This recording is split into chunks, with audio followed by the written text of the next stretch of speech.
although I've only had 11 months at Manchester City, I've really enjoyed it. It's a tremendous club, but at the same time, I think that when Everton Football Club made the approach, there was only one decision for me. And the 1990-91 season at Goodison Park will be remembered for little else other than the return of Howard Kendall. Things hadn't been the same without him, despite the wholehearted efforts of Colin Harvey and the board's financial backing. The chemistry with Harvey as number 1 never passed the acid test in the way it did with Harvey as Kendall's number 2. Together again, as they were as players also in the late 60s and early 70s. Augurs well for the club in the future, although without question last season contained moments and matches of genuine encouragement for this managerial marriage second time around. Evertonians are convinced it'll lead the way again and produce another team capable of dominating English football the way they did in the mid-80s, playing with verve and style and being rewarded with the game's major honours. Bracewell. Stevens. Gray has stolen a yard here on Terry. Bracewell. Well played. Stevens. He's got another. More verb about Everton now. Bracewell. Gray left it. Sheedy! Oh, yes! Certainly the likes of Kevin Sheedy, Dave Watson and Kevin Ratcliffe now know what's expected and what to expect under Kendall's administration. I know the players. I mean, and some of them, I mean, have enjoyed great times with me there. Hopefully they'll look at it as a tremendous challenge to hopefully have great times again. Unfortunately, the season began so woefully that relegation was more likely than the Championship. When Everton turned it on, it was usually too late.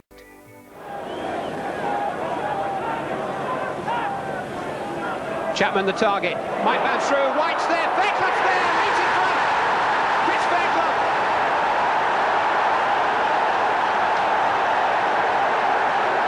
They're back in business. Leeds United's return to the First Division is 6 minutes old, and Chris Fairclough has given them the lead.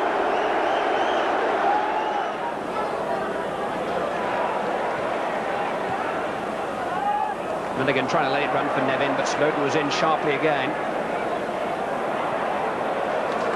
McCall. Newell. Sharp. Everall free on the left. Oh, and he almost caught Lukic out. It was a smart save by the post in the end.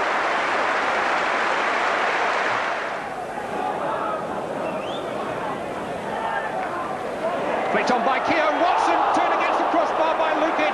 Chapman back there. Lukic again. McCall. Escape for John Lukic. Nevin will take the free kick. Sharp's the target this time. There was an appeal for handball there against Chris Fairclough, and the linesman says penalty. Confirmed by the referee. But it was the signal of the linesman, Jet Banwell, which convinced Kieran Barrett to point to the spot.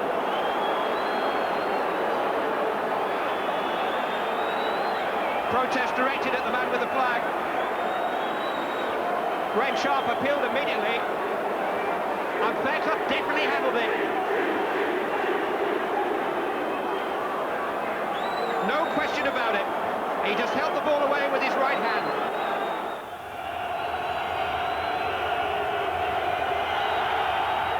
Oh, well won.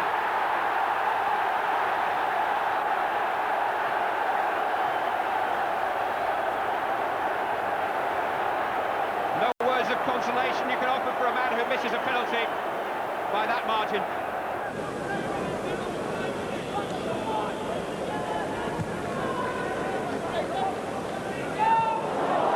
Varane trying to make something of it. Southall came eventually. Varane barged into him. Play on, says the referee. It's a goal. Gary Speed has forced the ball in, and Leeds are 2 up. Speed gets the congratulations.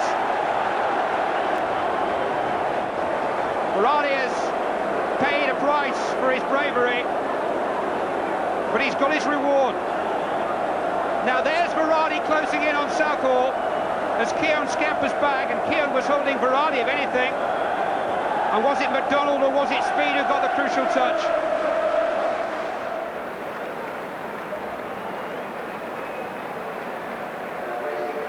Neville Southall out of the Everton dressing room, well ahead of his colleagues. Really, whatever's been said in there, he doesn't feel relates to him. He's made 3 transfer requests already this season. But his contract with the club stretches until 1996, and they're holding him to it for the moment. But Neville looks less than happy with his lot these days.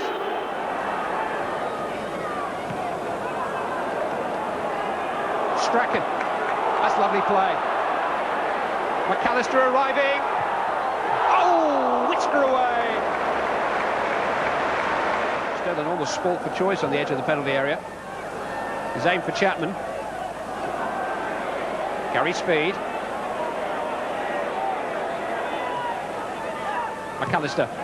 Good challenge by Everett. Needs a few of those just to lift Everton's spirits. Strachan. McAllister. Donald was in the way then. Batty. Chapman. Might fall for Gary Speed. Southall brave enough now. Varane offside. No. Goal given. 3-0 to Leeds.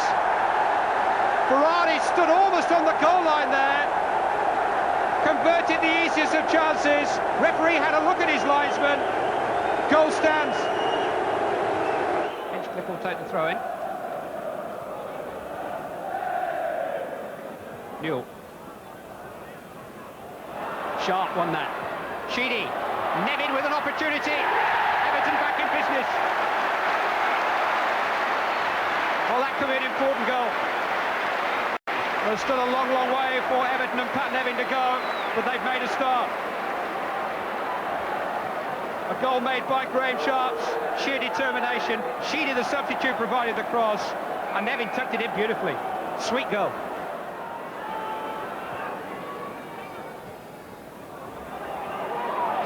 Milligan. MacDonald. Nevin ahead of him.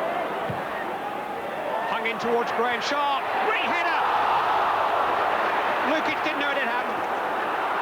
Milligan. That was a classic header from Graham Sharp. Well, Colin Harvey's looking for more goals from Graham Sharp this season. He scored only 7 last time. That was almost the perfect header. Lukic a spectator. Everill's free kick.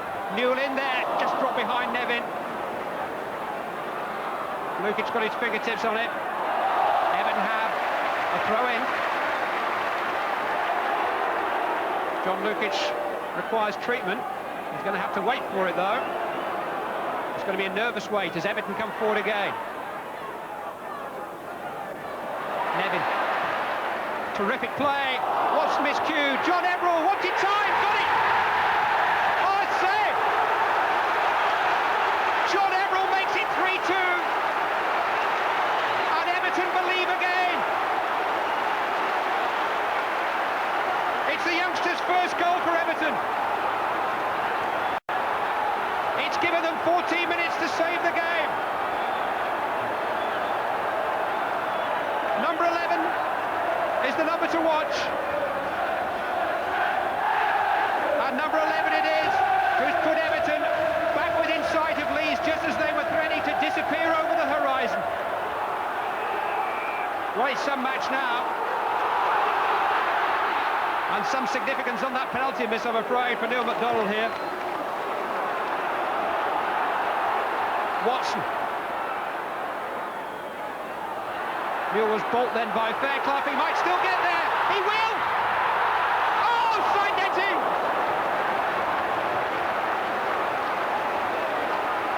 A whisker away from an equaliser, Mike Newell.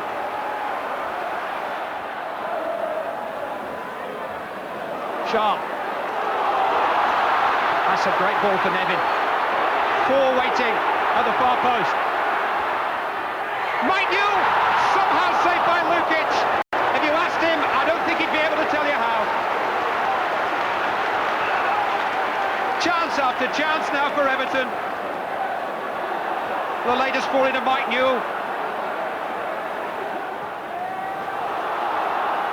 Now McAllister chasing a good ball from Batty, and Keown chasing him. That was a great effort at this stage of the game from Gary McAllister. But suddenly it's down the other end.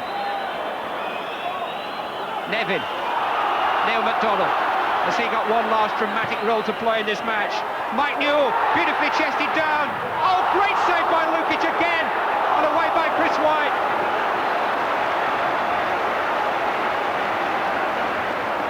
Well, he looks calm, doesn't he? He's not. Anguish on Newell's face. Nevin, tormenting Leeds again. Another superb cross. Watson was held, was he? No. It was a clear header. I thought for a moment Mel Sterling had grabbed him by the sleeve, but Watson didn't complain. He just looked to the heavens as his header fell tamely away.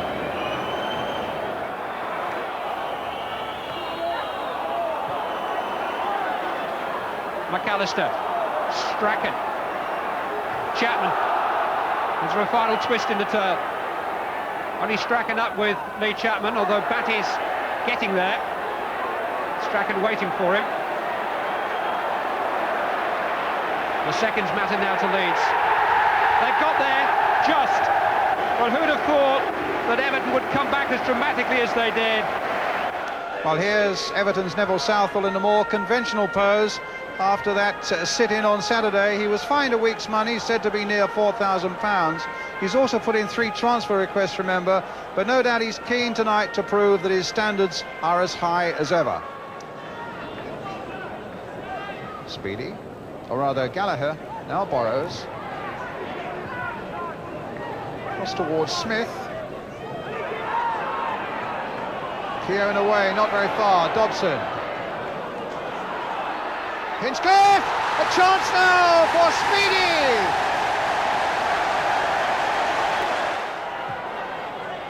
Adeveld. It'll fall for Peake. Speedy. Now Smith just onside.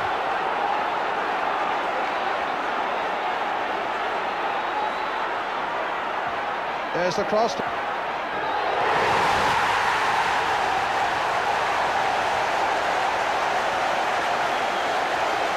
And Gallagher makes it 2-0.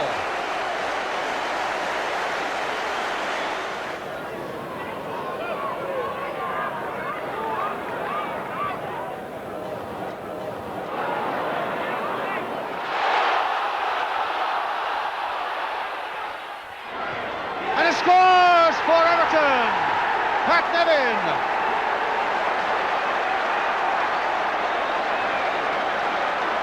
So Coventry, as the Everton fans acclaim that Pat Nevin goal. A mistake again in the Coventry defence, this time by Brian Burrows. And Nevin taking full advantage of it. Wide of Ogrizovic, just inside the far post. Coventry 2, Everton 1. Tinkle, Gallagher, crossed in once more. They were struggling to get it away. Smith trying to get it from a difficult angle. Dobson, a fine goal, and one that Coventry badly needed. Everton had to wait until the end of September before their first win. They picked up some useful single-pointers along the way, but winning was becoming a psychological barrier. Sharp finding Milligan. Such an athlete, poor Lake.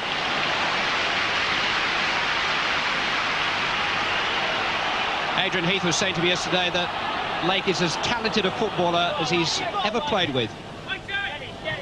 That's quite a compliment when you think of the likes of Trevor Stephen and David Platt. Here's Adrian Heath himself. There's talent for you.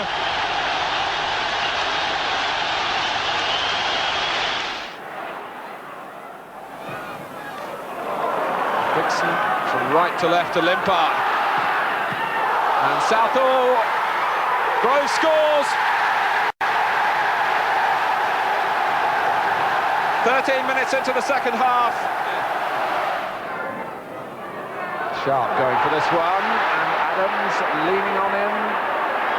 He would argue, as the referee has obviously seen it, that Sharp wasn't really trying to jump. Nevin earns Everton a corner.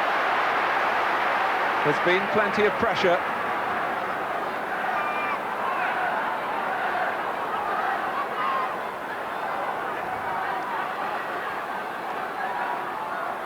And Hinchcliffe trying to swerve in one of these dangerous corners. He's done it! Mike Newell went towards a ball that really whipped across head height. It was a great corner, and Newell found the touch, and Seaman could only push it on into the net. 1 point from their previous 4 games represents a poor start for Everton, and they suffered an early setback when Andy Hinchcliffe brought down the hero of Roker Park, Marco Gabbiadini. Peter Davenport against the club he supported as a boy. But there are signs that Everton are beginning to get their act together. Graham Sharp's free kick deflected over Tony Norman, maybe an indication they're getting the odd break or two as well. The very impressive Gabbiadini was a constant threat and proved too elusive there for Dave Watson. But the Sunderland boss Dennis Smith said Everton were the best team they played this season. And here's a contender for goal of the day. Sharp combining with Newell. Perfect finish. But the acid test for Everton comes next week. It's the Merseyside derby. Beardsley will take the free kick. Dribbling in low, Barnes, he's got it! I think it's Peter Beardsley's goal. I don't think anybody else got a touch.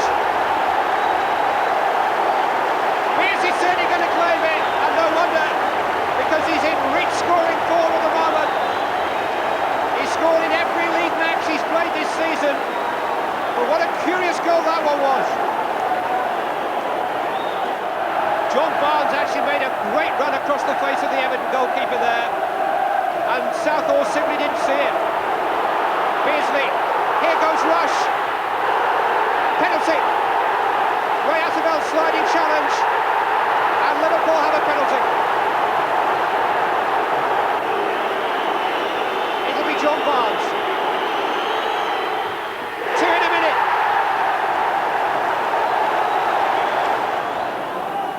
Rush accurately found by Grobbelaar. Houghton. Rush has timed his run well this time. Got 2 in support. Peter Beardsley, great chance. That's the killer goal. Peter Beardsley makes it 3. And Ian Rush this afternoon is the provider. McDonald's free kick. Right by Barnes.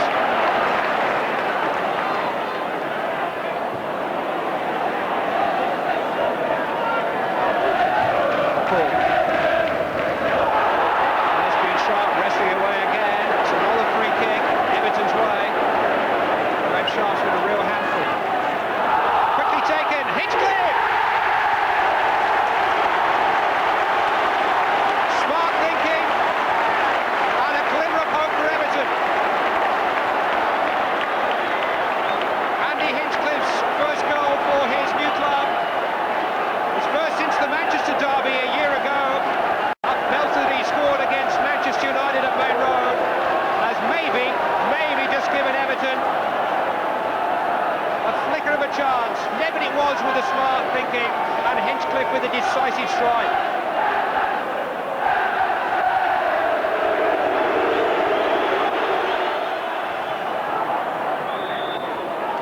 Everton have a free kick.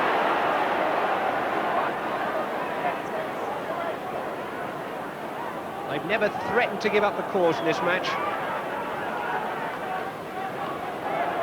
But he has never threatened to let them get back into the game, really. He's been quite an influence, McMahon. Hinchcliffe's free kick. McCall trying to get there. Oh, and off the save! Stuart McCall will claim the goal, but he bounced off the crossbar and on to Glenn Hussein. And with just over 5 minutes left to play, Stuart McCall, with the assistance of the big Liverpool defender, has given Everton a fighting chance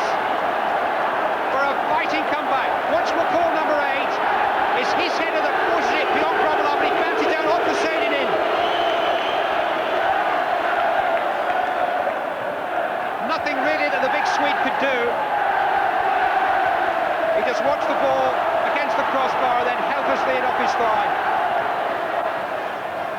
And here's the victory Goodison Park had really been waiting far too long to see. Against Southampton, Tony Cottee with his first in the league. John Ebrell made it too after some typically unselfish work by Stuart McCall, who was in there again to provide Cottee with his second of the match and a comprehensive 3-0 win. In the Rumbelows Cup, before and after the Southampton match, Everton did what any top First Division side is expected to do against lowly Fourth Division opposition. It isn't always that easy, of course, but with the pressure mounting on Colin Harvey, the players were clearly intent on doing everything possible to make their popular manager more secure in his job. And no one did more than Tony Cottee. He would have got more than a hat-trick, but for one or two goalkeeping heroics by Vince O'Keefe that kept the score down. Andy Hinchcliffe, of whom there are a few question marks when he crosses the halfway line, providing Cottee with his second, and that's finishing at the highest quality. Pat Nevin getting in on the act in his own impish little way, enabling Cottee to get his third.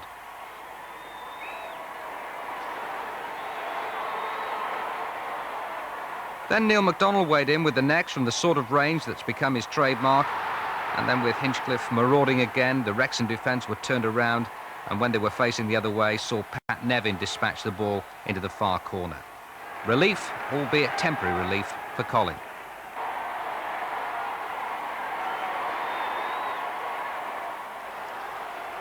Whereas Cottee had dominated the away leg, Graham Sharp dominated at home with a hat-trick. He'd scored only one goal previously. Neil MacDonald was playing centre midfield, a role he looked very comfortable in during this phase of the season. Sharp again.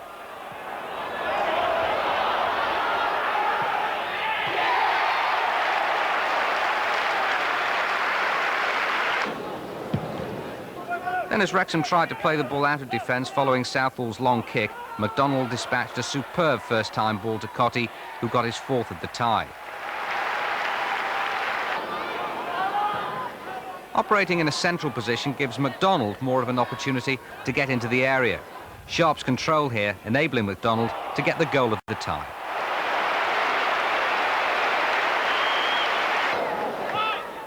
Even at 4-0, Everton didn't let up. Typical of their aggression and professional approach on the night was young John Ebrell's goal.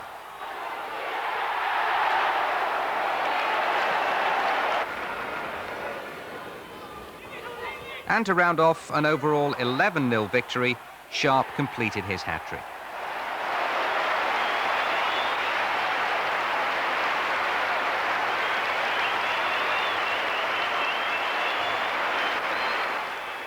The month of October, still no away wins in the league, but for my money, the best goal of the season of its type.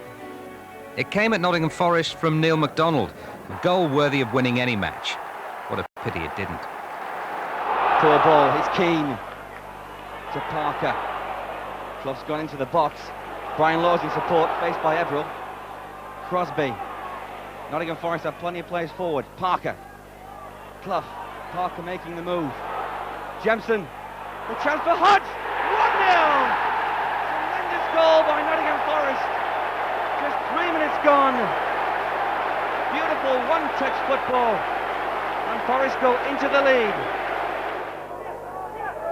Taken by captain Kevin Ratcliffe. MacDonald. McCall. Plenty of space for Stuart McCall. Again looking for Sharp. Chettle, the big man, gets it away. A tremendous shot and goal! MacDonald has brought Everton level. Right out of nothing. Everton are back in this game.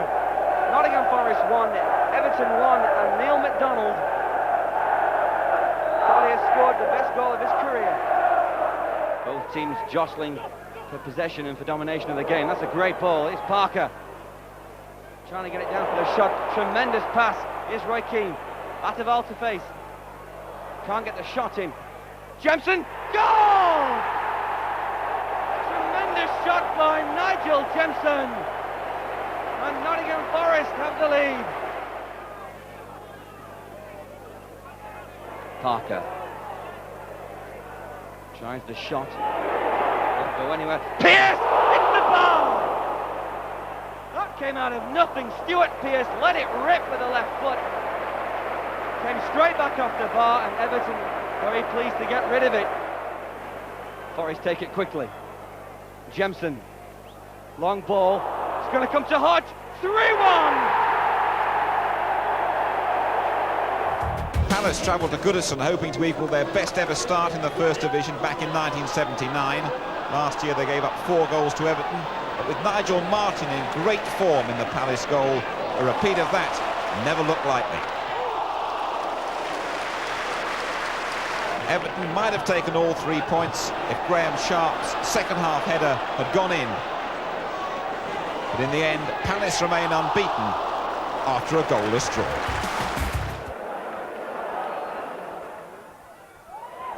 Plays it in for Lars Elstrup.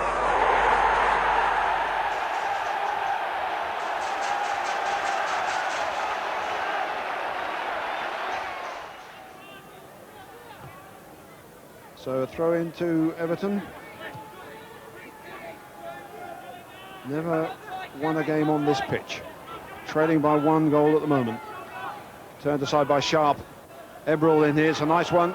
And Nevin's almost got it. He has. And that was bad play by the Luton defence, but very sharp play by Pat Nevin. Shouldn't really have been his at all. It was nicely laid in, but that's a defender's ball, and Harvey is beaten and is tucked away from Chamberlain. 1-1. Well, danger from nowhere, and Luton will be kicking themselves, but Richard Harvey couldn't get that one. Nice play by Nevin. He got the break, and he punished Luton. But picking up the odd point here and there just wasn't good enough for a club of Everton's requirements. Just 1 point above Derby, who were eventually relegated and knocked out of the Rumbelows Cup by Sheffield United. That was the last straw. In moments of candor, Colin Harvey just might admit he suspected the worst. By the time of the QPR match, Jimmy Gabriel had been installed as caretaker manager, calling on the team for a performance the now departed Harvey would be proud of. Mike Newell got the first, beating Don Howe's well-rehearsed offside trap.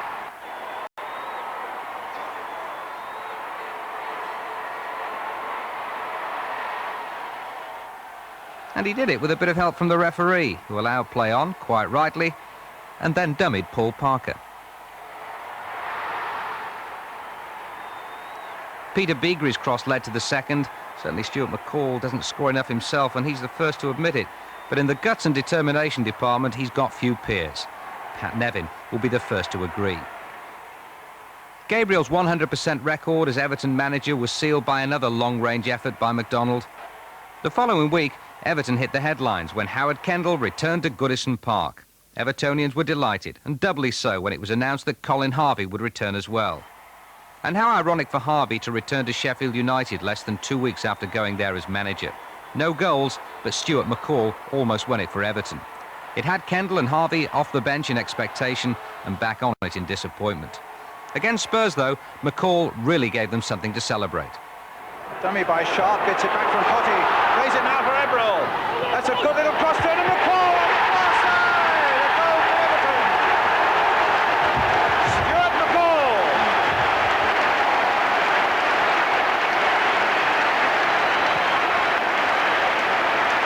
I make that his first of the season, but it was a great move.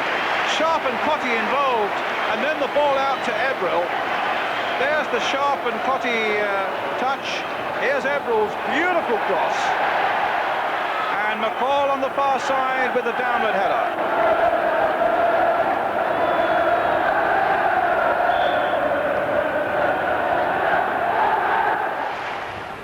Stewart again, arms raised on the far side. They're wanting the cross in. Here's Lineker.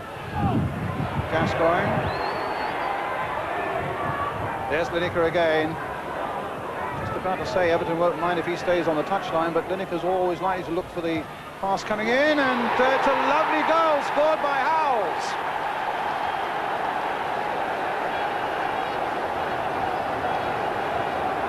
All of a sudden, it's home sweet home for Wimbledon. They won at Plough Lane for the first time last week and found Everton fairly easy victims this time around. Warren Barton's precise header was his first for the club since his £300,000 move from Maidstone. Wimbledon played some good football, actually, and outplayed Everton. That was Barton's long cross to McGee, whose cross-in found Gibson totally unmarked and Everton in total disarray. Little Terry's second in successive games once again proved decisive because Everton scored before the end. Sheedy's free kick led to Roger Joseph conceding a penalty. And Sheedy's next effort from closer range was about the most decisive thing Everton produced all afternoon.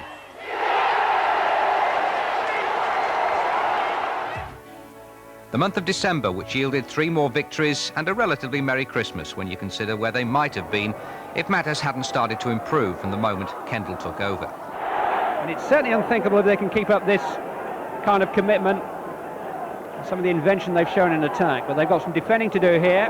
Mark Hughes, chance for Lee Sharp, it's his week.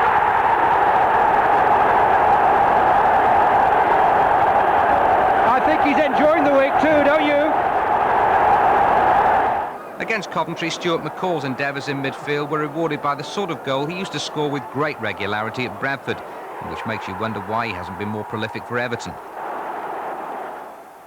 And Everton beginning to distance themselves from the relegation positions, although 2 setbacks away from home hardly remove the threat entirely, going down at Leeds and Norwich before returning to Goodison for the Aston Villa game. McAllister, shots, McAllister, a penalty!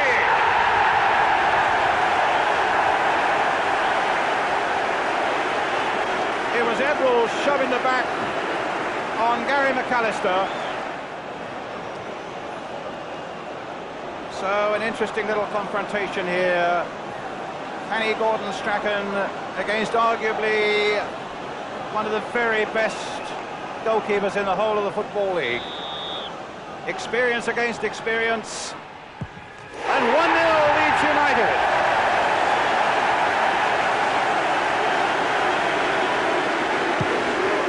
Strachan will take it. White up at the near post. Chapman in there too. Fairclough up. And Sterland up. In fact, it's Sterland's header. And it's in there by shot number 2. Everton had their chances, but with only 3 league goals since Howard Kendall's return 7 games ago, Kendall must soon be signing cheques instead of Christmas cards. John Polston won it for Norwich.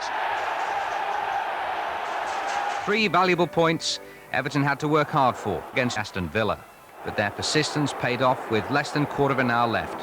When young Eddie Youds made a great break down the right, he shrugged off a challenge from Stuart Gray and crossed for Graham Sharp. Great contribution by the youngster, and Graham Sharp doing what comes naturally.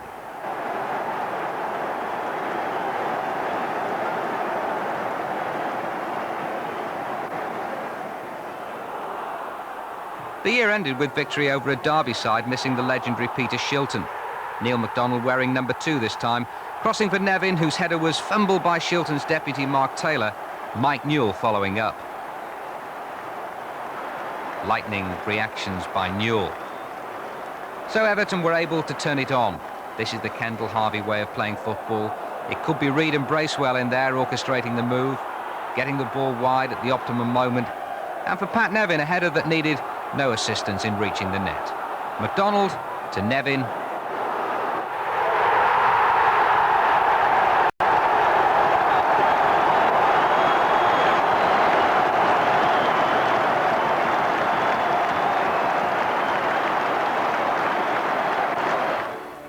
January, and a new year that began with Everton's first away win of the season in the league. They then followed it up with victory over Kendall's previous club, Manchester City, where he'd established a Goodison Old Boys network. 7 wins on the trot before Christmas for Mr. Major's boys, but nothing since. It looked OK early on when Kevin Wilson put them ahead at home to Everton. Nice goal, but only 3 minutes of elation. Graham Sharp profiting from some dodgy defensive play to equalise. But you've seen nothing yet. When Chelsea get into a tangle, it's the mother and father of all tangles. More in hope than judgment, Pat Nevin screwed this one back for Jason Cundy to score his second own goal in 4 days. 3 successive defeats now for Chelsea. Poynton finding the player manager. Vintage stuff from Peter Reid. Now Ward. Brightwell. Quinn is the target, and Quinn met it well, and it breaks to Megson. How Neville Southall managed to get himself behind that shot. It looked odds-on Gary Megson scoring, denied by his former teammate Neville Southall. An excellent piece of goalkeeping in. Well, now Quinn, the danger man again, winning it in the air. And really, it was a great piece of goalkeeping with Big Neville. Quinn again, climbing higher than anyone else.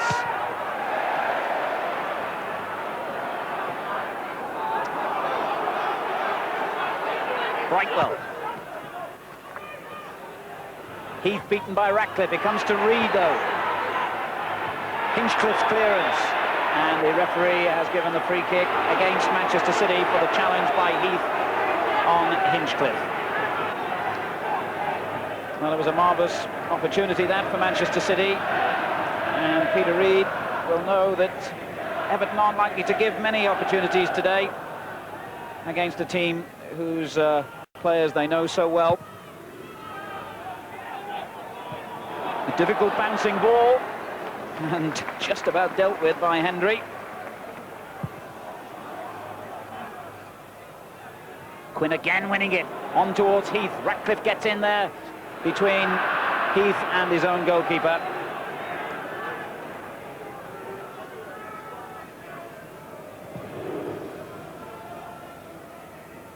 Poynton, White, Ebrel for Everton. That's a lovely ball.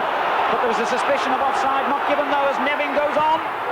Well saved, and it comes to Beagrie. And how about that? Eat your heart out, Hugo Sanchez. Peter Beagrie scores his first ever goal for Everton and gives us a celebration to remember. But Manchester City will complain here that Beagrie and arguably Nevin as well were in an offside position when the ball was played.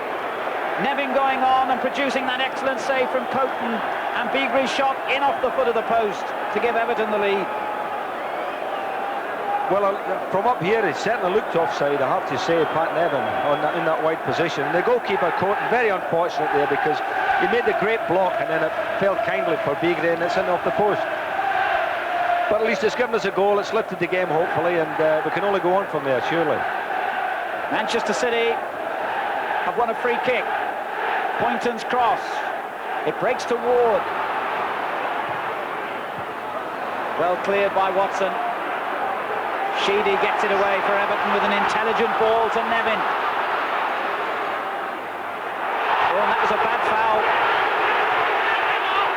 It couldn't have been much closer to the Everton bench. Howard Kendall sensibly telling everyone to calm down. Temper's a little bit high after the goal, and Adrian Heath guilty of a rash tackle then. It's the ball you're supposed to go for, explains Mr. Milford. Ouch. I would think that little Inchy was a bit fortunate there not to get a yellow card there. I think certainly the reactions of the Everton bench in calming everything down helped. As Sharp heads it on, and Nevin unable to keep it in play. Well, we can see the Everton goal from the other side of the ground. That may help to decide whether, in fact, either Beagrie or Nevin were in an offside position. Well, I don't know it does. It certainly looked offside to me, Ian. Well, we didn't actually see the player receiving a ball when it was actually passed, so you couldn't really define that. But certainly, he looked, I mean, you would think he was in an offside position, yeah.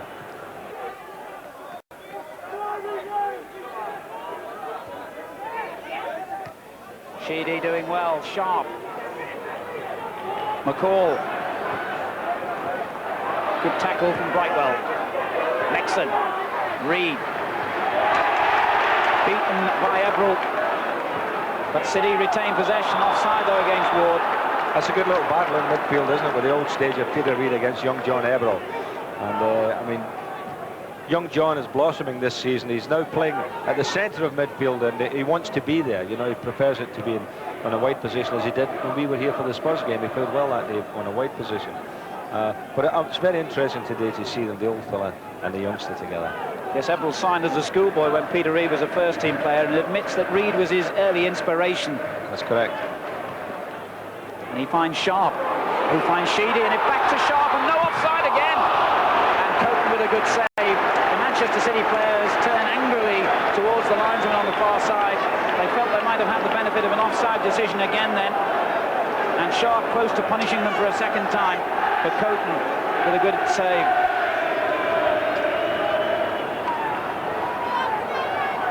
Everton's corner.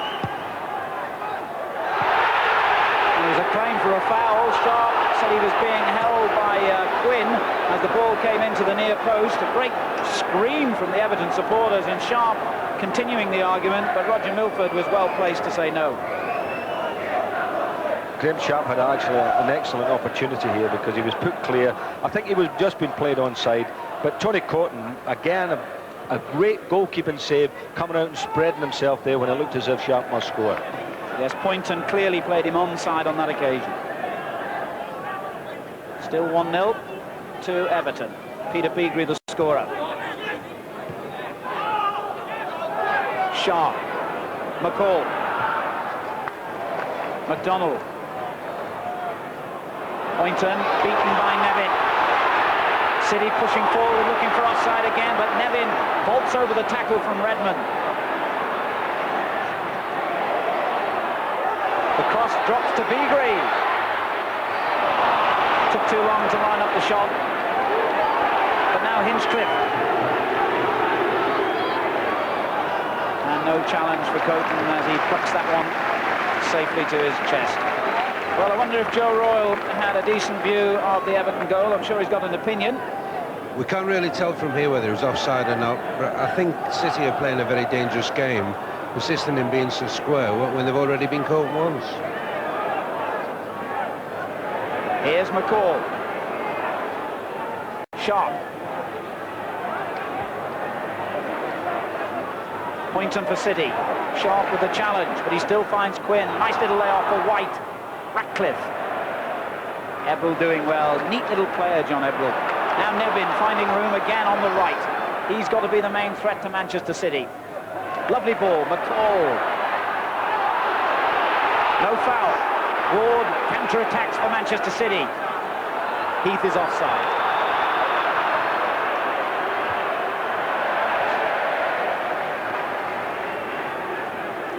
Joe was making a good point about Manchester City being a bit flat at the back. I also feel that Everton are as well, and there are a couple of offside decisions that the referee, the linesman rather, has favoured Everton, but it's been very tight, and they themselves could get caught with that. Good header, Sharp finding Sheedy. I'm not quite sure whether Sharp meant to dummy that ball then, or whether he just simply couldn't control it.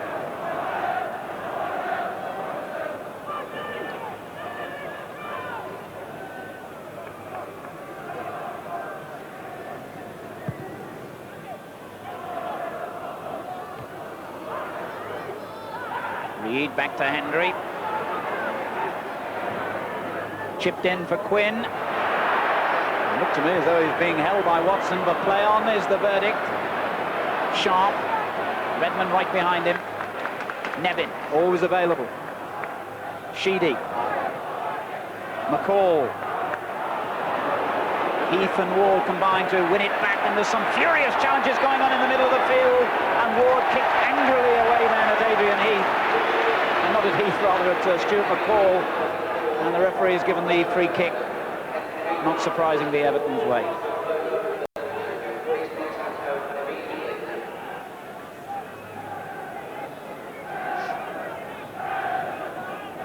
Ratcliffe with the kick. Beagrie doing well to find Sharp, and McCall goes in hard again on Ward. This is Beagrie. Cut out by Hendry, back in from Beagrie. Sheedy with a spectacular goal! What a beauty!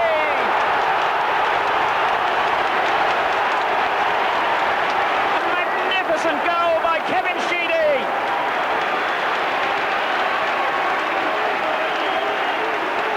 That's as good as you'll see all season, I would think. An acrobatic effort. Well, there won't be many better goals this weekend than that one. That was a classic goal. As we know, he's got this sweet left foot of his, but what a lovely volley. And really the goalkeeper, well as he's playing today, couldn't get anywhere near that. Having won their previous 5 games, Everton were no pushovers for the league's most consistent side. They held out until just after half-time when Perry Groves got away down the right. Smith dummied and Paul Merson celebrated a new 4-year contract by putting Arsenal top for the first time this season. Howard Kendall had stated back in November that no one's too good to go down. Everton were proving they were certainly good enough to stay up, but not yet good enough to challenge for a place in Europe. 2 defeats in February meant there was no room for complacency. They followed a win over Sunderland, who were rather fortunate to leave Goodison without a share of the points. Gary Ower's handball led to another Kevin Sheedy penalty, one of those you're happy to accept, but loath to concede as a good refereeing decision.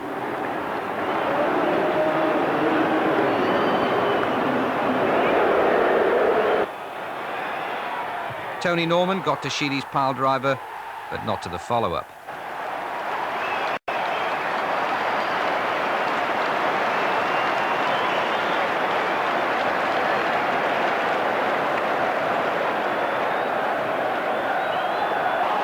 It was hardly an afternoon for backflips and somersaults, except in Peter Beagrie's case. The crowd loved it, even though at the time many people thought it was Stuart McCall's goal. Peter knew it was his. After this came the Anfield derby. Everton's share of the play was considerable, and 3-1 was hardly a true reflection of the match. A certain amount of glory and confidence gained from the defeat.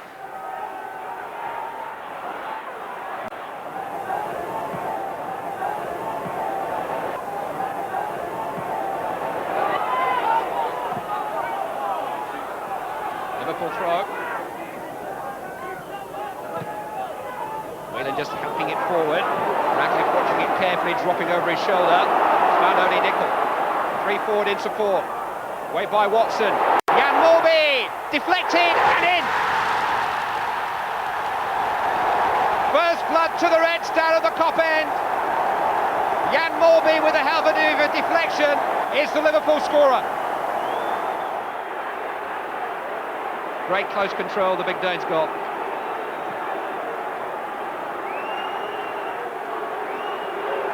Barry Venison. Steve Nicol. Sheedy was too wise. Here's Nevin. Switch wings with Bigrie quite effectively here. McCall. Only Sharp in the box at the moment. Sheedy. Sharp's header. Great save. Turned away by Ablett. Wonderful instincts from Bruce Grobbelaar to deny Graham Sharp. It was in every sense a sharp header, but Grobbelaar reacted brilliantly. And Everton are far from finished. McCall's header. Watson, Nevin, now did he handle it? He smuggled it in.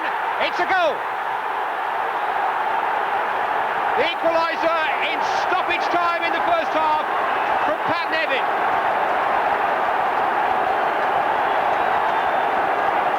A little question mark maybe about the control there. No, it seemed to be in the midriff. Grobbelaar wrong-footed. Everton level.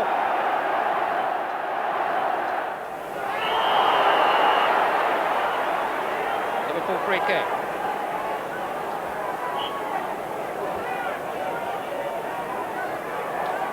Hussein is forward.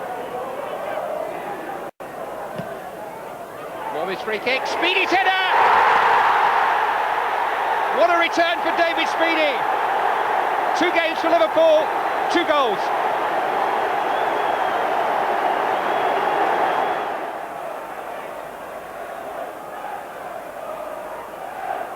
Jan Morby. John Barnes is onside. Driven a little bit wide. Jimmy Carter. Deflected behind by Watson, and a corner kick to Liverpool. Strictly speaking, he's not been on a winning Liverpool side as yet, Carter. He was substituted when they were behind at Brighton in the Cup replay. Today may be his day.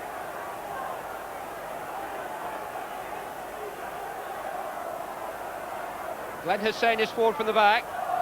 Away by Neil McDonald. Morby. Burrows. That's dangerous. Speedy again!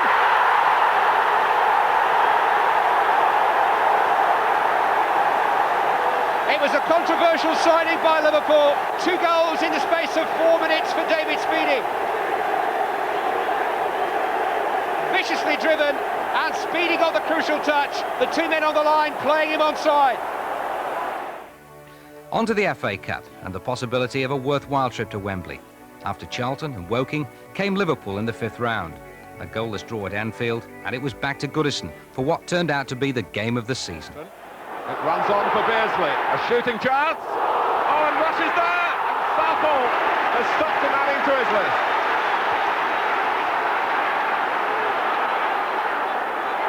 It's a lovely dummy by Sharp. Ray Atterveld raiding on the right. Hussein Grobbelaar started to come and could have been embarrassed. Nevin away by Ablett. If this is a sign of things to come, we are in for a rare treat. Liverpool nearly scoring, Everton hitting back, Barnes on the ball. We haven't had an opportunity to have another look at the Southall stop from Rush. We must bide our time as the players who went through 90 minutes without producing a goal on Sunday are striking at the goal right from the off here. Staunton drives it in. Steve Nicol coming in for Liverpool.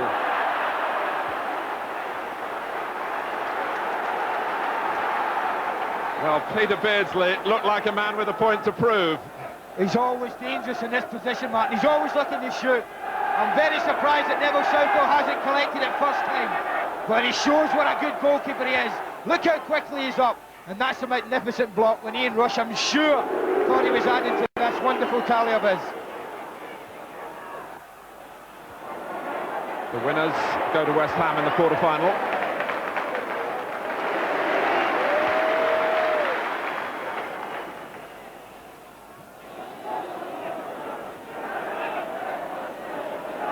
Newell. Nevin getting free.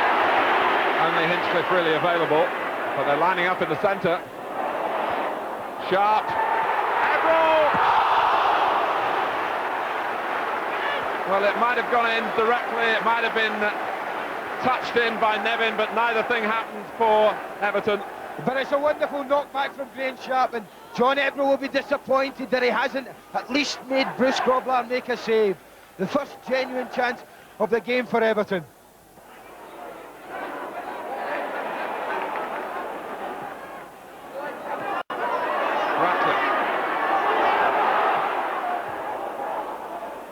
There wasn't much help for Sharp, and I can tell you that Kevin Ratcliffe was being teased by Andy Gray for his forward surges on Sunday. There aren't too many of them these days, and maybe that crossed his mind because he certainly could have gone on further forward a moment or two ago.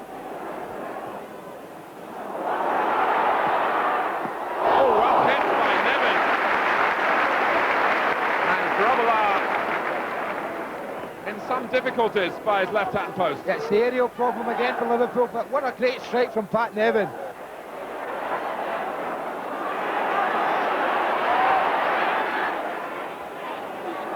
Beardsley. Rush. Barnes. The net shakes, but the ball hit it on the outside.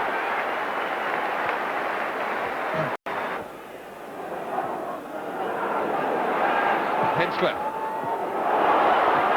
Watson trying to force a way through. Newell couldn't get round the outside. Played forward by Staunton. Oh, and Rush has got the better of Ratcliffe. Ian Rush takes on Neville Southall. And off the line by Hinchcliffe. Beardsley.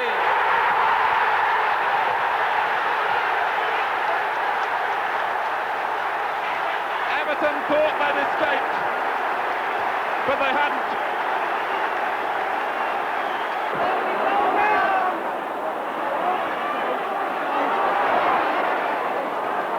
McDonald, who's got very good feet, as they say in the football trade. He got into shooting positions on Sunday 2 or 3 times, didn't always hit them as well as he would have liked. No, he hits it very well. It's a difficult angle. I think Bruce is quite happy to see that one, that attempted shot from there. I'd be surprised if we could beat him. But I'm not surprised that Howard Kendall's decided to change and bring on Stuart McCall. I felt that they had got the ball into the box quite well at times. What they hadn't done is got the support players up with them. And I think someone that can't get in there and has proved in the past that he'll get in there is Stuart McCall. Sharp wins a header. for the benefit of Nevin. It's McDonald who crosses. Newell poised at the far post. And Nicol is limping. Sharp! It went through Grobbelaar.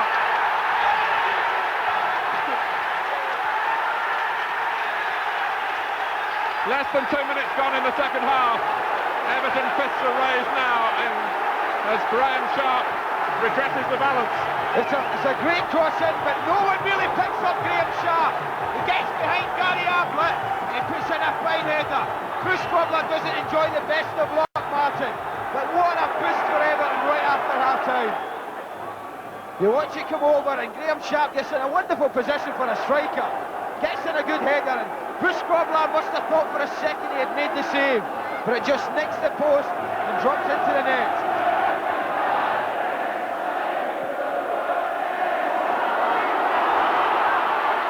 Nevin sticks over Staunton. Newell and Sharp in the centre, joined by Everett.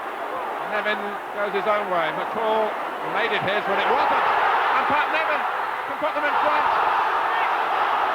and hasn't. And wonders how he didn't.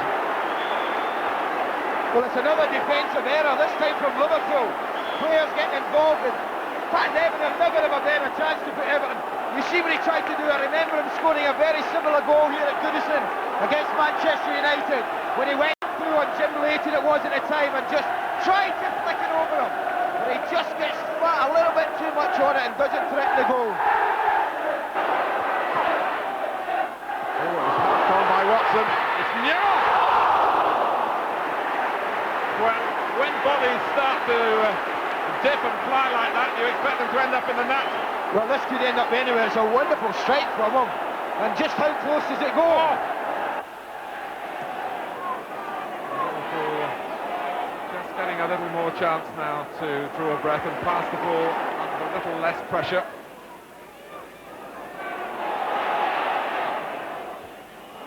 Welsby. He's a good barometer really for how the game is shaping, Welsby. If he's able to pass it well, Liverpool are starting to get on top.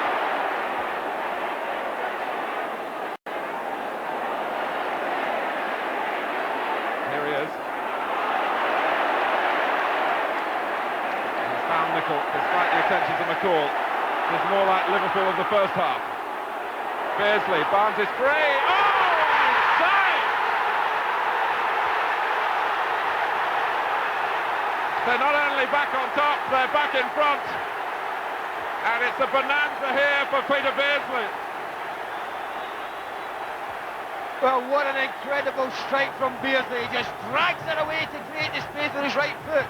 And look at that for a finish. Dalglish has shown the way to get the best out of Peter Beardsley. As they like it or not, because a lot of Liverpool supporters feel that the manager could have made more use of him. I actually was just thinking how ineffective he had been in the second half, Martin. Hadn't really been involved at all. But then he stuns everyone in the ground with a piece of finishing like that. He can well have a quiet 20 minutes if he's going to produce something like that in the 21st minute.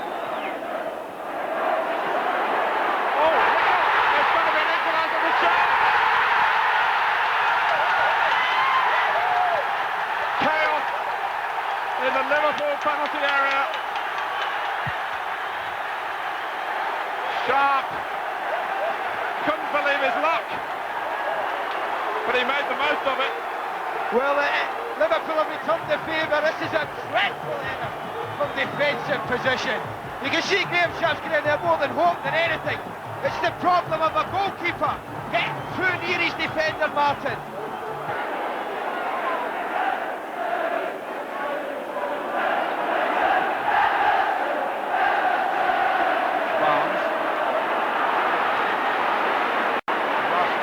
Beardsley in the middle, as Barnes takes on Watson. Oh, Southall's pushing away, in fact, from one of his own players, Keown. There was no attempt to get there first from an opponent.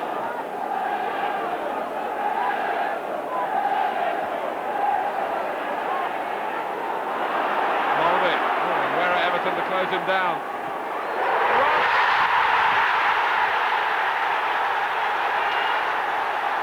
The scourge strikes at Everton again.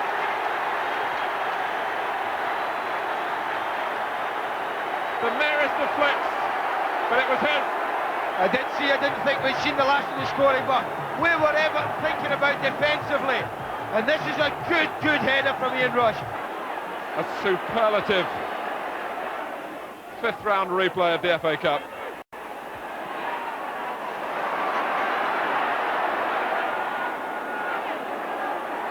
Hinchcliffe.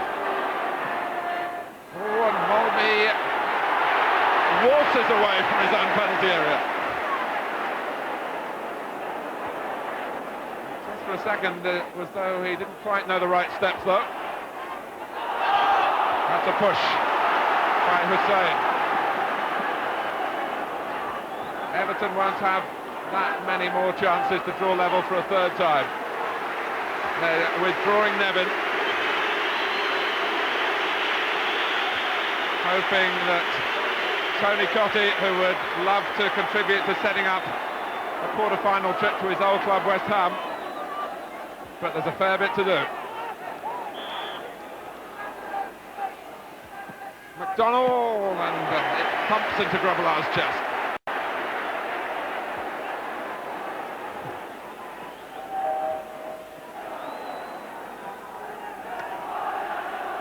There's a difference on the benches now. There's a spare man on this near side who was Peter Beardsley, and still might involve Mulvey, just nudging it.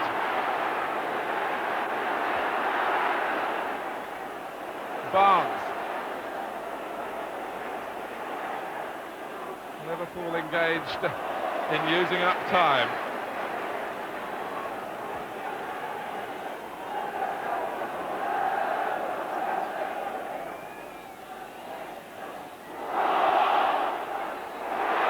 Barnes goes off. I think Ratcliffe was delighted he didn't make contact then. Everall feeling the strain.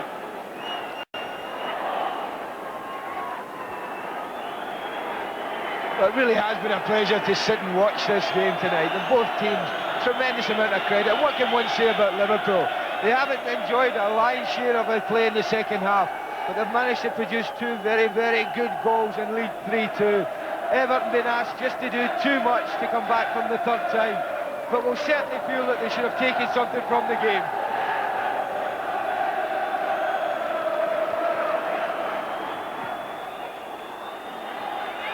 We're into the last minute. McDonald. McCall helps it in.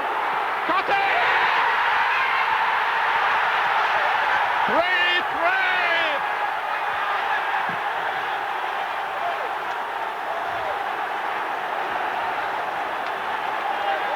The substitution succeeds with rare drama. I can't believe, but what cool finishing. Not on his strongest side. You did say he would love to go back to West Ham, and what a time to produce a goal. Just when you felt that was it. Liverpool were through to the next round. Mulvey. Rush with another header, and a wonderful save.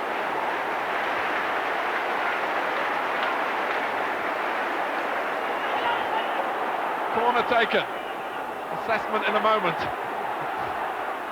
Nicol.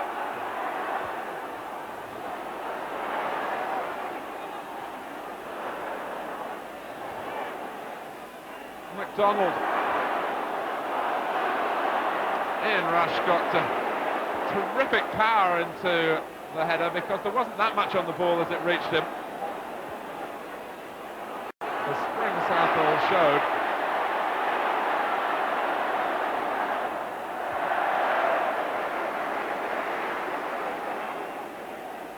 Go as far as to say that it's the best spell Barnes has had in the match.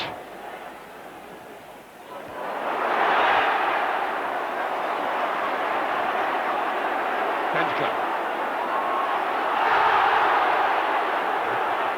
Nicol knew that Hinchcliffe had got the ball past him.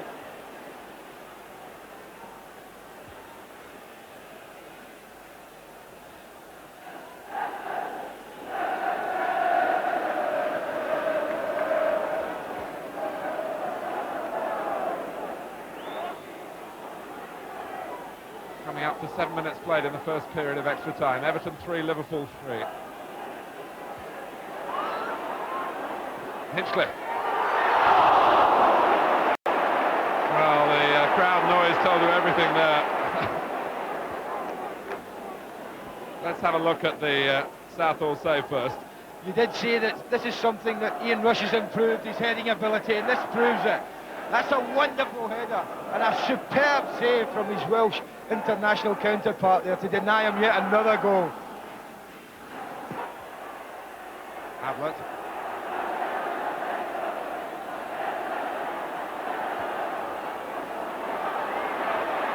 Barnes. Free kick to Liverpool. 3 minutes to go to half-time in extra time. Certainly looked the brightest player on the park in this period, apart from that man we just seen, Neville Southall, who's had to be tremendously alert to produce 2 stunning saves. Barnes, it looks for goal! And finds it!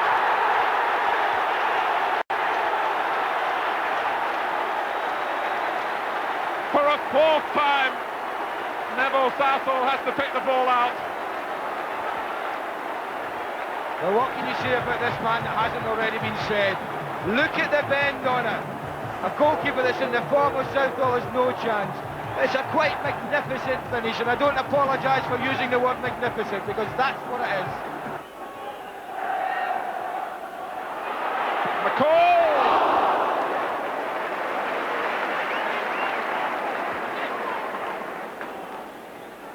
If I've said it once, I've said it a million times tonight. It's that aerial ball that they haven't coped with. McCall picking up the pieces, just couldn't keep his shot down.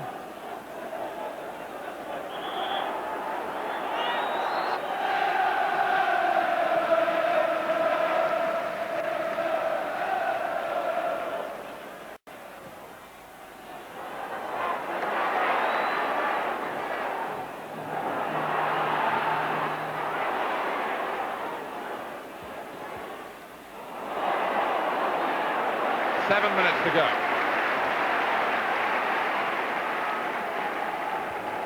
Liverpool regroup, wanting to keep as much together as a unit as they can, as Everton will let them. Newell gets in first as well for his side, and Sharp, the support is there from Cotty. Return from McDonald. Newell on the far side. McCall trying to drive ahead of the ball from midfield to reach the knockdown.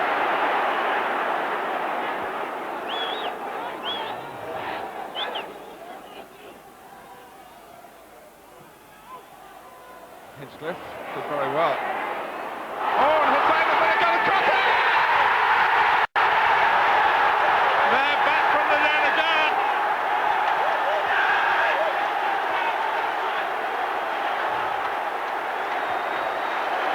Well, I can't believe this, Mark. When all Kenny Dalglish would have wanted was his team to defend properly, they go and commit something like this. And Cotty doesn't need any more than that.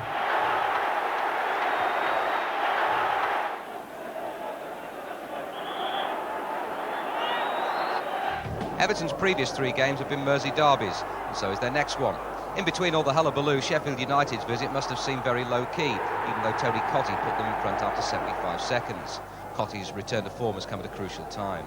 It was anything but low-key for United, a great following away from home and bags of spirit. They're battling to stay in the First Division in the way that Charlton used to. Glyn Hodges on loan and on target for the 3rd successive game. What's more, United won for the 3rd successive time. Chairman of the PFA, Brian Marwood, hadn't had too much to shout about since his move from Arsenal, but all that changed a minute from time. Too late, even for Everton, to get an equaliser. Before they met for the 3rd time, Kenny Dalglish had resigned as Liverpool manager, but there were no excuses from Ronnie Moran. Put it on first by Sharp, then by Watson in behind. Nicol Keogh! It's an extraordinary save by Grobbelaar. Forced in. Well, the aerial route pays dividends for them again, doesn't it? First Sharp, then Watson. A wonderful save from Bruce Grobbelaar. And who is it that comes in? It's Dave Watson again, and rifles into the net. For the first time in this tie, Everton are in front, despite the agility of Grobbelaar. Mulvey couldn't deal with the ball as it came off the goalkeeper, and it was the other number 5, Dave Watson, a former Liverpool reserve, who thumped Everton into the lead. In March, Everton were undefeated in the league, and included in that 4-game sequence, in fact starting that 4-game sequence, was a thoroughly convincing 2-0 win at Old Trafford.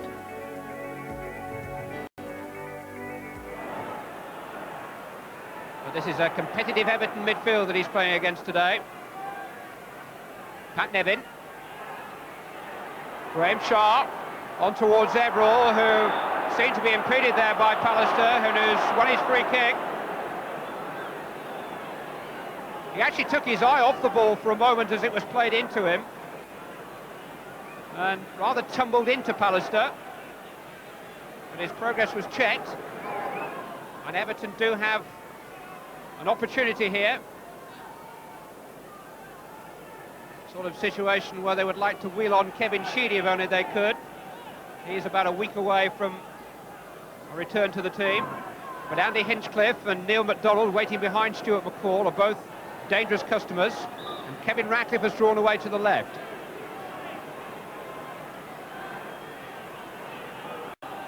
It's Hinchcliffe, good save, Newell, 1-0. Andy Hinchcliffe's free kick, too hard to handle, and Mike Newell gives Everton the lead. It really was a thumper, and Seeley did well just to keep it out. But Newell slid it back into the net. Hinchcliffe. Sharp pulling away to try and make something of it. MacDonald in support. Good cross that. Important header by Maldonaghy with Mike Newell lurking.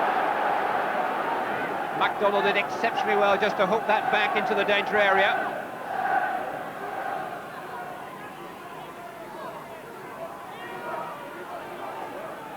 Corner which Andy Hinchcliffe will take.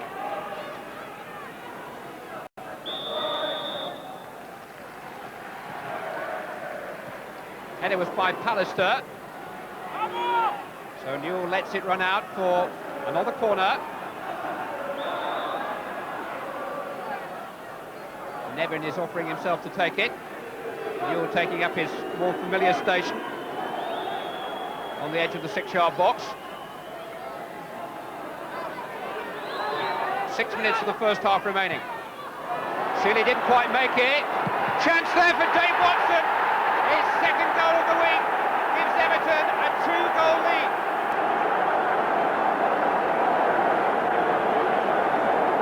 It really was a teasing corner which Les Seeley, under an awful lot of pressure, could not quite deal with.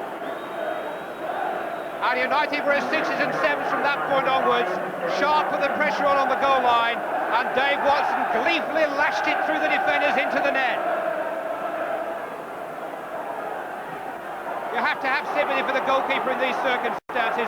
Once he's come, he's expected to make it, but it was so difficult for him, and Seeley couldn't get back. Everton hit the right pitch on the worst pitch in the First Division. Kendall was delighted, and things looked good for a place in the semi-finals of the FA Cup.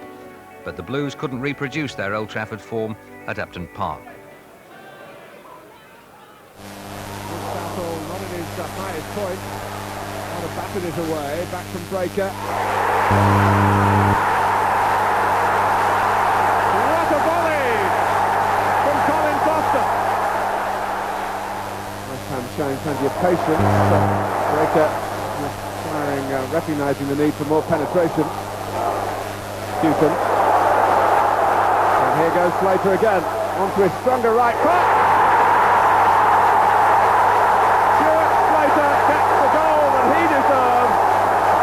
And West Ham can see the semi-final now.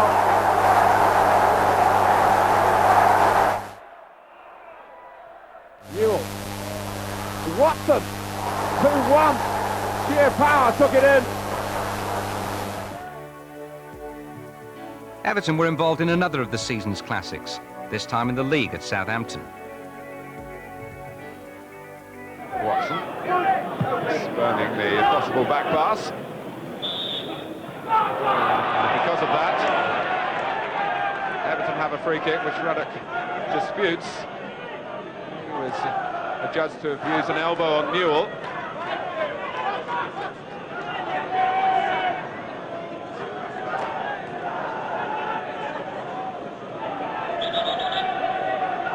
Everyone but Ratcliffe has come forward for Everton. McDonald can place it right. Oh, and Watson has scored again. What a run he's on. David Watson, 4 in 5 games.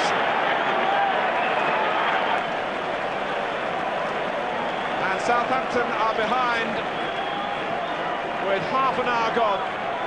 Force of numbers really for Everton. Good challenge at the far post by Cottee to make it happen for Watson. And at the moment the ball is falling at his feet in the opposing penalty area, game after game. And the stress mounts for Southampton.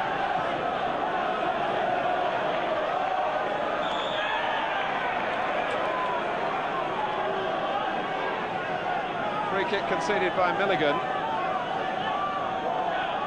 Everton trying to push their euphoria here out of their minds and concentrate on defending at the free kick. Ruddock, who was penalised, and that led to the first goal of the game for Everton. Ruddock trying to supply something of his own here. Oh, both posts! An amazing let-off for Everton, and poor Southampton cursing their misfortune. Ruddock, one post, second post, and straight out to Southall.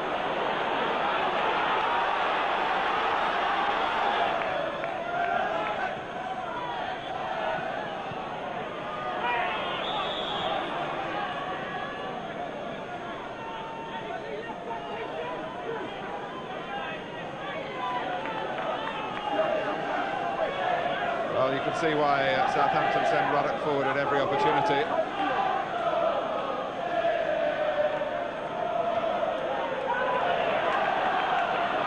This is McLaughlin. Well, he's still trying to break his duck in Southampton's colours. A regular scorer from midfield, Paul Swindon, was part of the reason that he was such an attraction for Southampton. Spread out! McLaughlin, Shearer, oh, taken from behind, and now it's Southampton's chance maybe to manoeuvre a free kick to their advantage.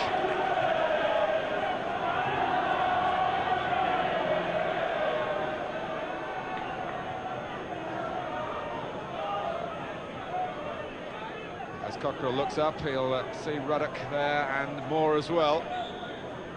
Wallace makes his run. Case decides to take it himself. Oh, and that's a great save at the foot of the post from Moore by Southall.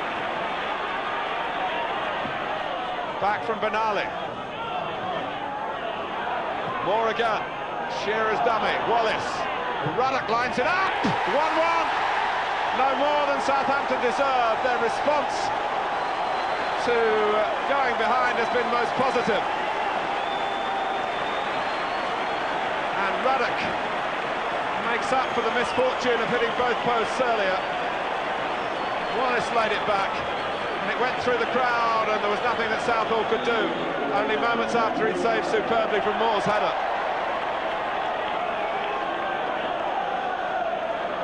Southampton won, Everton won. And both number 5s have a goal to their name.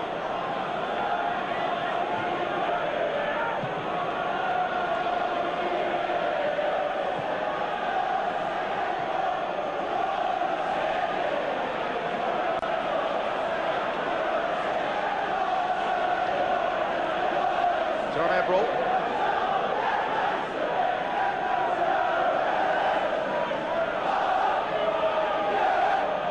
Back from Nevin. Oh, Milligan! Mike Milligan instantly restores Everton's advantage. And Southampton left with a sense of disbelief again. It's Milligan's first goal for Everton with a brave header. But once he got to the ball with the goalkeeper committed, the net was going to be empty. His touch first before Flowers.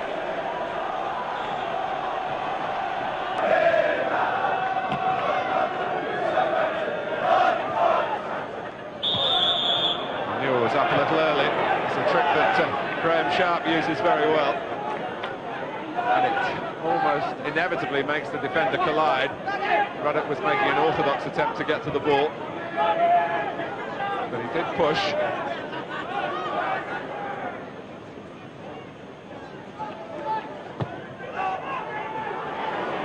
Oh, Flowers had to get to it from Keown.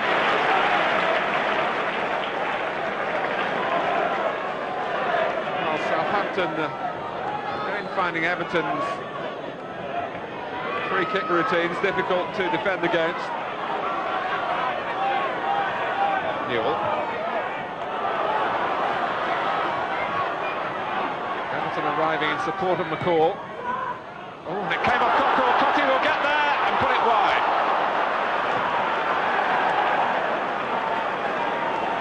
Well, it was a let-off for Cockrell in particular. Cottee arrived, and look at his body position as he gets to the ball. He can't quite adjust to steer it any further than straight, and straight wasn't good enough.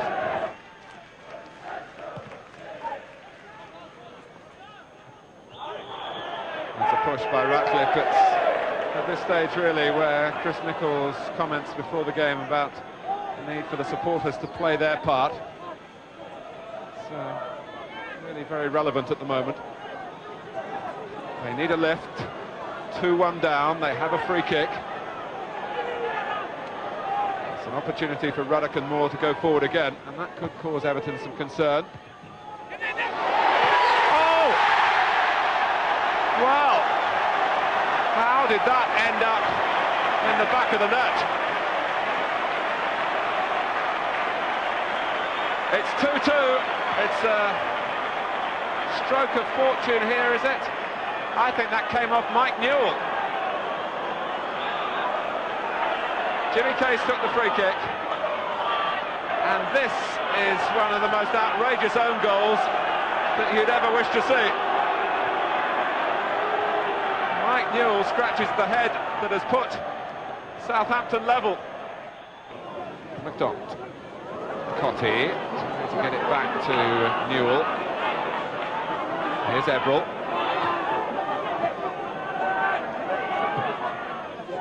McCall.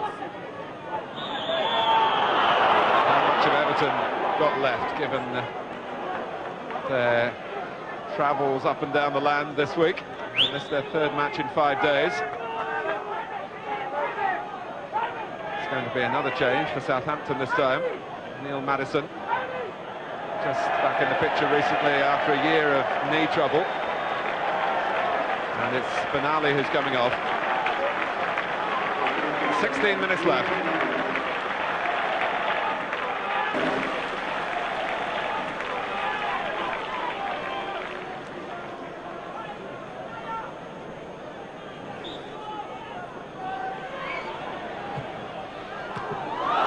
Oh, and it is Newell. And that does make him feel a great deal better. Southampton had let their guard slip at the substitution. And it was a great drive by McCall, and Newell scores in the right end this time.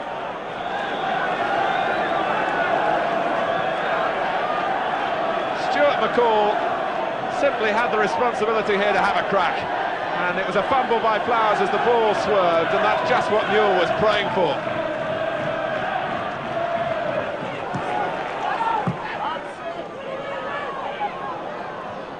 Watson. Shearer. Ratcliffe away. Here's Case. Newell tackling back and leading to another bit of defensive disarray. Watson skewing it behind.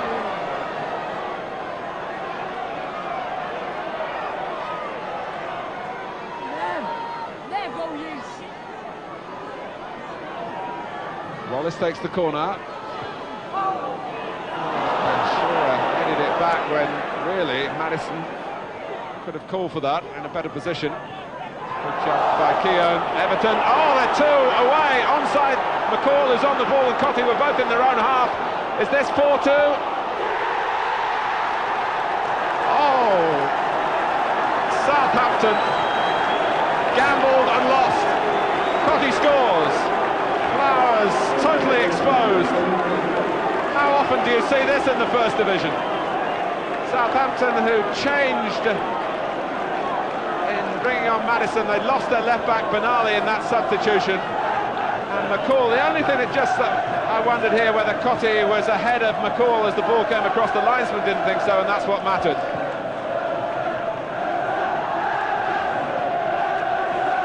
And it's going to be very, very hard for Southampton to come back from this.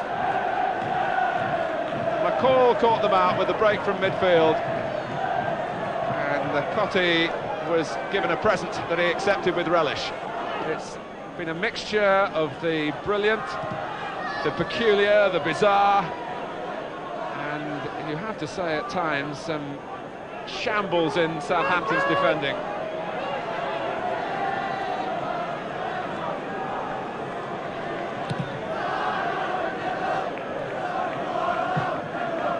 Say that they've lived down to their label as the worst defensive team in the league.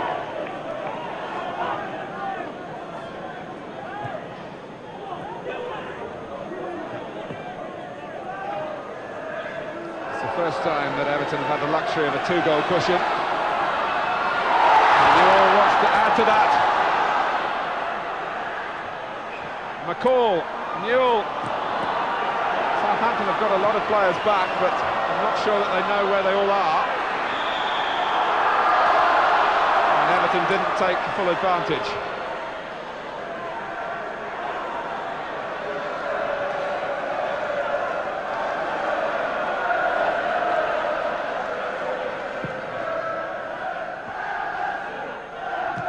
Case.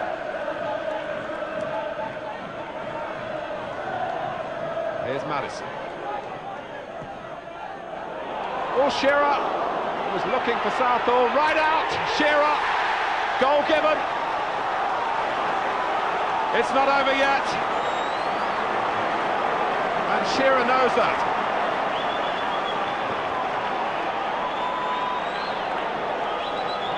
Ten minutes to go. Shearer didn't get there the first time. Southall stranded. Right out's header. And, well, you have to say that Shearer looked offside. And Everton protesting that this shouldn't have counted.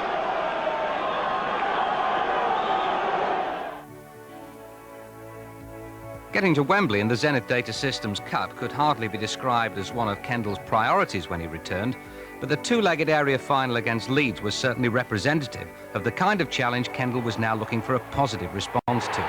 He got it. Leeds the favourites, Mel Sterling with one of two area final goals, the better of the two yet to come, before Peter Beagrie did one of his famous but far too infrequent somersaults to celebrate Everton's equaliser, set up by Mike Newell.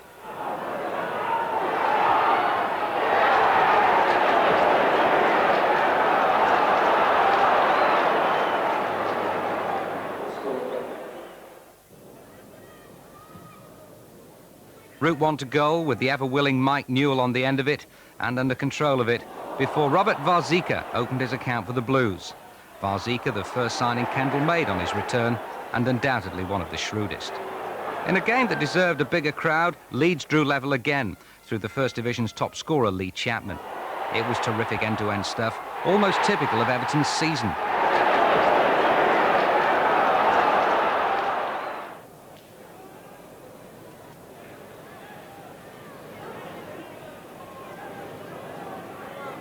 Varzika's electrifying burst took him clear. It looked as if Newell might score. Mike Milligan did.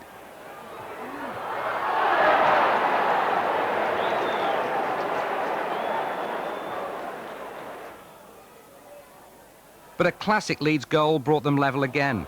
Footballer of the Year Gordon Strachan, Mark Whitlow, Lee Chapman, 3-all, so a place at Wembley, resting on the outcome of the second leg at Goodison.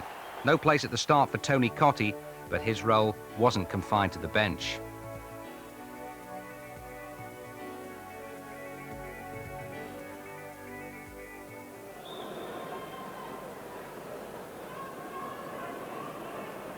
Sterling coming through. Oh, what a goal! Oh. Incredible strike by Sterling. Oh, Strachan's got space here now. Found by McAllister. And Strachan. Oh, off the post. Oh, what dismay then for Gordon Strachan, who was in the clear.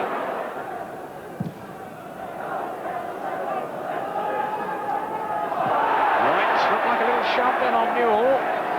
Spotted by the referee. Everton free kick. And it wasn't from too dissimilar a position to this that Mel Sterling scored, of course. 4 leads in the first half. What will the Everton response be here? A goal is there. And Milligan and Ratcliffe, who might well crack one through. A lot of players in that Leeds wall. Ratcliffe. Cleverly done. Rather different to Sterling's free kick, and it didn't produce the same result. Leeds still winning by a goal to nil. Mel Sterling the scorer. 3-3 from the first leg. Leeds inching their way towards the final, but no, a chance for Newell. And he's put it wide. Well, what a miss, Rob. Well, very much so. I mean, we do say that the Leeds offside trap can be suspect. Here you see it sprung, not with any ingenuity, just a straightforward ball through. There's Newell. I've got a feeling here that Keown might have been up alongside him for a little tapping. But he can't play. Any striker would try his luck from there. And really, he should have scored. That was as good a chance as Strachan's, when Strachan hit the post on the other side. Well, no question, that is a golden opportunity squandered by Mike Newell. McCall will take it towards Ratcliffe. Newell! And it's out! Cottee! He's done it again. The man who scored in every round is on the spot once more. The substitution has paid off. Tony Cottee makes it 1-1. Yes, it's an Everton play. Put the ball into the mixer. Forced down by Watson. Turn around by Newell. He's a bit unlucky, doesn't quite make it, but there he is, quick as lightning, flashes in. Cottee. Not great goals, but all from 3 or 4 yards out. That's a great striker that scores it from short range. And suddenly there's a new complexion on this final now. Now, Carl Shutt, Batty ahead of him. Now, has Shutt delayed too long? Bringing in Williams. Towards Chapman. Oh, Southall again. Fantastic save by Southall. Oh, that had Ron Atkinson shaking his head there in disbelief, Rob. I didn't think that was ever in doubt. I thought Southall was always going to make a miraculous save. But once again, a good break down the side by Williams. Good ball in, and Lee Chapman. Oh, super save.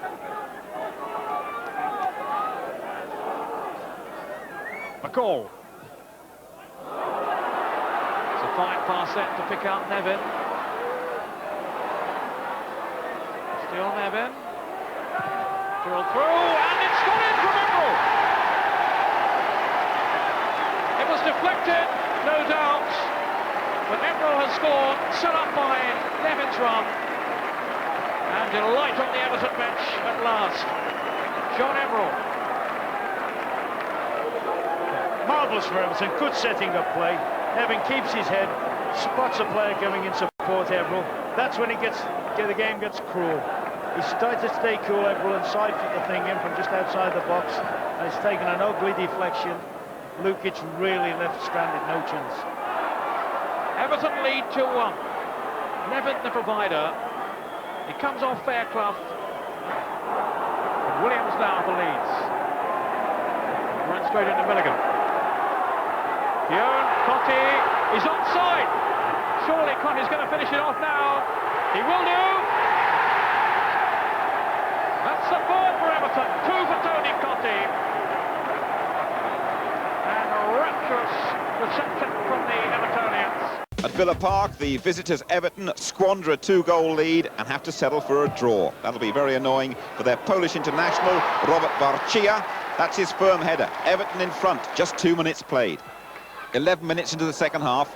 You won't see many better individual goals than this one. Warcia, once again, all the way from the halfway line and past Nigel Spink. But now Everton relax and allow Villa back into it. David Platt's got plenty of goals since his comeback from injury, and he adds to his tally to make it 2-1. Platt arriving right on time as always. His 16th of the season. Just a minute to go now, and substitute Ian Olney earns Villa a point. In April, 1 win, 1 defeat, and 3 draws for a position of respectability. No more than that in the First Division.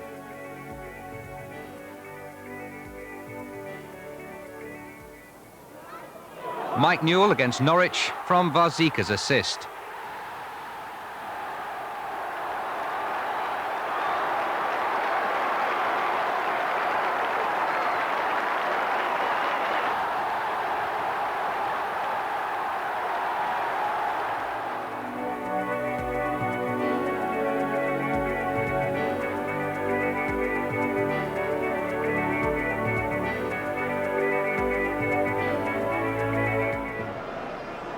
They've got Young in there.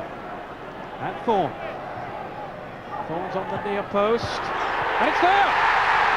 Thomas has got it! And lost the goal! And it's the captain. Salako now. He's corner provided the first goal.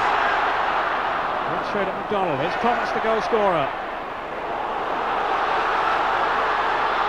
Now Warcia. It's end-to-end now. Newell. Warcia! 1-1!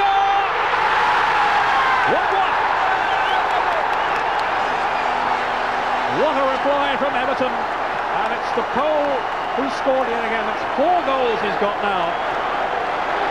And he's only been here a matter of weeks. What an entrance into English football. Super goal. But here you see them attacking the space again in the left-back area. Great first touch by Newell. A little bit fortunate there. It falls into Warcia's run. Rebound. But a marvellous finish. Well, he tucked it away delightfully. Here's Nevin. Watson's come up too. And that was an important header away then. By Humphrey. Warcia. Great goalkeeping by Martin. As we go into injury time, there certainly will be time added on for those problems with Keown and Gray. Crystal Palace 1, Everton 1. The Zenith Cup final still has another chapter to unfold, I would think now, unless either team can snatch it at the death. And they might just do that here with Cottee for Everton. Once more, defiant goalkeeping by Nigel Martin, who got his angles absolutely right. Sheedy now will take the free kick. Big Dave Watson is in there. It was Bright who half got it away. The call. Oh, it was sloppy then. Right with Thomas. Now, is Thomas going to clitch it here? McGoldrick. For Wright. Oh, great save by Southall. And away by Watson. And both teams could have won it there.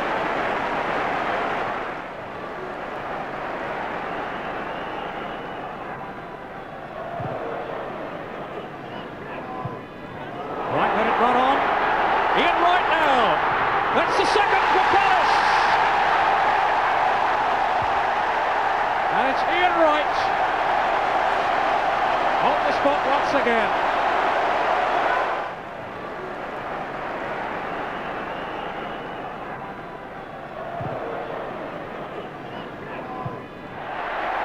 There's McGoldrick, just to interrupt you there, for Bright, and Salako! That's 3, and surely now are going to win their first Wembley trophy.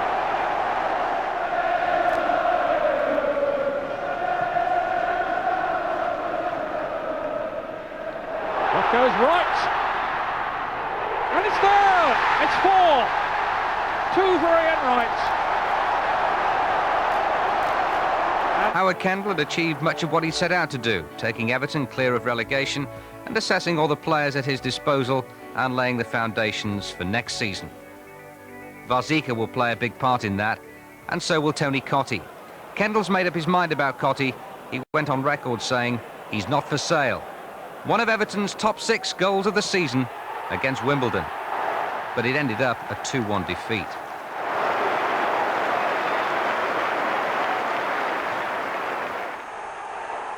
Now, wherever they play, at home or away, Wimbledon remain a lovable handful and a great inspiration for less glamorous clubs.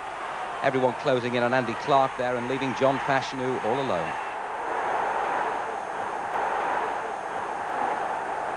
Poor defending let them in for a second. This time, Clark's marker did his best, but Clark opted to go solo.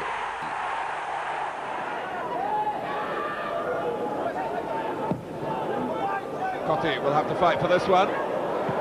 Ebrol, and now Ratcliffe. And Cottee makes sure. Typical Cottee goal. Following in. Here's Newell. Dixon. Oh, he's played it without looking for Nevin. And Ebrol, once, twice, goal, 2-0.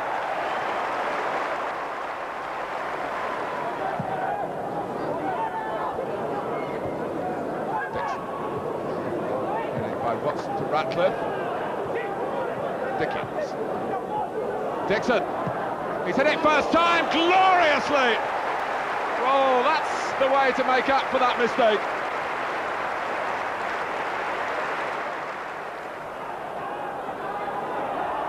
And it's a different Chelsea now, full of vitality. Wise. And Dixon can reach this and has got his second. 2-2. And Sheedy's asking for the referee to ensure that the wall is back 10 yards. Mike Reid seemed to think that it is, although it doesn't look like it to me. Sheedy takes and Martin saves. Well, however far back they were, he bypassed them, but not the goalkeeper.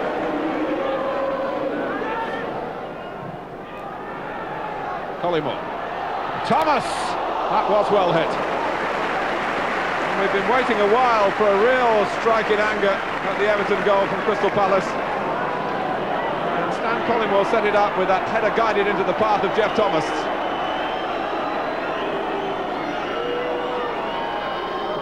Well, it's a familiar problem. That broken nose of Martin Keown. He hasn't flinched in this game, but Gary Thompson was very awkward to deal with then. Solako.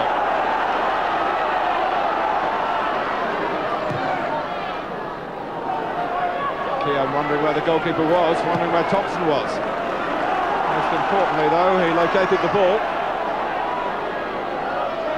With his right. Oh, and Southall very nearly caught. In right. Well, was this deliberate? I guess it was.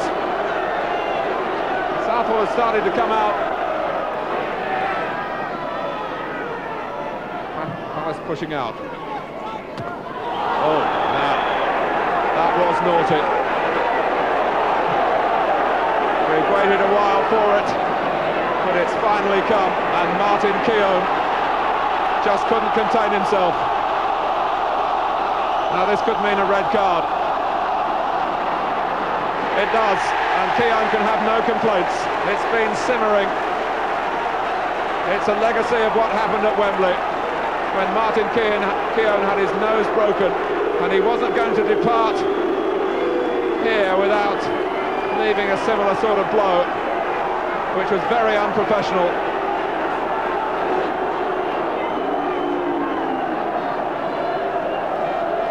Young has eyes on the ball, and up goes Keown, and the elbow was there to brandish at Young, and that's unforgivable. Young has gone off.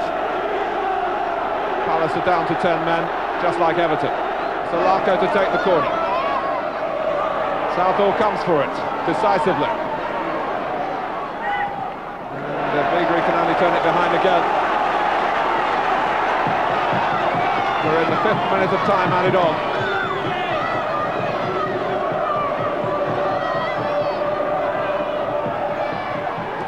And Thomas is there, off the line. Behind Southall. But the whistle had gone. Neville Southall was starting to go for it originally. Collymore perhaps was fouling him. Eddie Yowes it was who got it to safety. But I don't think the goal would have counted. Spurs are without Paul Gascoigne against Everton, and they go behind early on. Robert Varshika's cross. Martin Keown hits the bar, and Pat Nevin nobs in the rebound. Everton the goal up, just 5 minutes played. 4 minutes later, the Spurs equaliser. The young fullback Justin Edinburgh with a good cross. Hinchcliffe and Southall in all sorts of bother. Paul Allen heads the equaliser. 1-1 at half-time. 3 minutes after the break, Everton in front once again, thanks to an own goal. Well, Paul Stewart hasn't scored in his last 16 matches for Spurs. He scores this time for Everton, though. Cross from Beagrie and deflected past Torsved by the unfortunate Stewart. But that's followed by a brilliant Spurs equaliser. Corner from Naheem, and watch this volley from the skipper, Gary Mabbott. 2-2, 64 minutes played. Smashing goal. A real topsy-turvy game, this one. 7 minutes later, Everton are back in front. Eric Torsved in the Spurs goal at fault. Pushes Hinchcliffe's shot against the bar, and Tony Coddy bundles the ball over the line. Everton hoping for the first win at White Hart Lane in 6 visits, but it's Spurs who have the last word. Another great goal as well. Watch for Naheem, the Moroccan-born Spaniard, picking it up wide there on the left, cuts inside, and a great curler beyond Neville Southall. Cotty really looked the part during the run-in, with 3 goals in May, as Everton finished off with a flourish. A winning flourish. There were still flaws in the style of performance.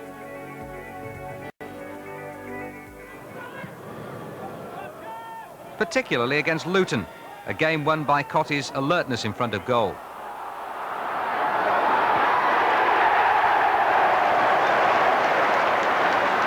It's Derby's last home game. Manager Arthur Cox makes a few experiments, but Derby are down after 15 minutes. Tony Coddy heads in Pat Nevin's cross. Midway through the first half, though, Derby are level. Ted McMinn for Paul Williams, and he's brought down by Dave Watson. Watson definitely catches the forward's arm, but he might be a bit fortunate to get that decision. And it's Mick Harford given the job, and he beats Welsh international Neville Southall from the 12 yards. Everton have to wait till late in the second half for their second goal. Tony Coddy's had a resurgence in form. He's past the defender. His effort comes to nothing, but Kevin Sheeday's there to knock it in. 7 minutes from time, it looks like Derby have managed to get a draw.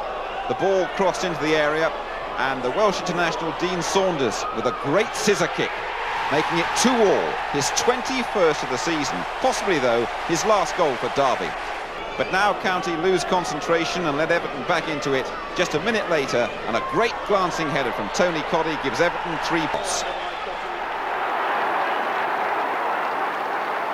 Everton certainly looked far more capable of getting results on their travels, and it was no mean feat to come away from QPR with a point on the last day of the season with a Varzika-type run and goal from Pat Nevin.